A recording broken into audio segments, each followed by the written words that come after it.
In this video, I would like to share a method of tracking meeting minutes, agendas and actions. Now this has come from my own experience really of meetings, and it's important to have aims and objectives set for the meeting, because without that the meeting can be a complete waste of time for everybody involved. So the key aspects really, I feel, for a meeting are, the first thing, an agenda, so that everybody at the meeting knows what's going to be covered, and in order to keep track of each item, in that all of the items are met within the time frame of the meeting. So if the meeting's set for half an hour, and there are 4 items, those items need to be allocated a time to ensure that all 4 items are covered in the meeting. So that's the agenda. The minutes are tracking of what's been said.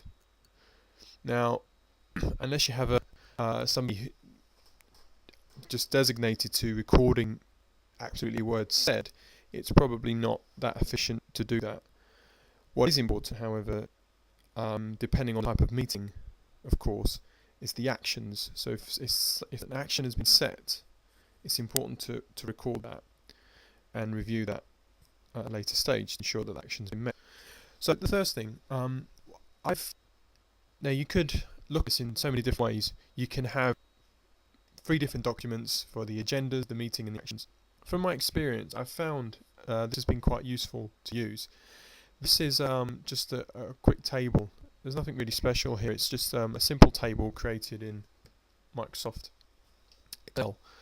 So I have 2 worksheets. The first worksheet is the meeting agenda. So here we've got a meeting reference, so I've just called that M1 for meeting 1. We've got a meeting date, so that's the date of the meeting. The attendees, so who's going to attend the meeting. The location, so everybody knows where the meeting is going to be held. And the time. So here we've got the items with a time. So for example, at 1:30 the introduction will be covered. At 1:35 we'll have the item A, etc. When the meeting's been completed, we can just tick the meeting as complete, so we know that that meeting's happened. Okay, I've created another worksheet now. So this is a good idea to send this meeting agenda out to all parties involved in the meeting beforehand, so they know what to expect, where the meeting's going to be, the time and the date, etc. Okay, then we can identify so this is at the meeting now. So through the meeting, we can track down the minutes and the actions. So let's call this item number 1.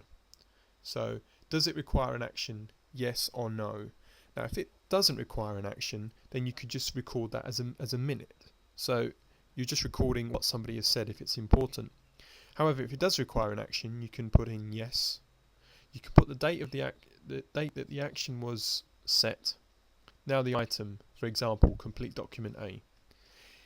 Next, you can add any notes that you'd like to regarding the item. So perhaps some progress or some issues.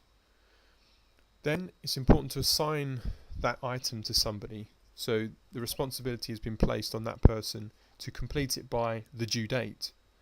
Now you can monitor these items by tracking their status. So if it's open, you could type that as open, so you know it's still active. And when it's completed, you could just simply say closed. And now the item is closed.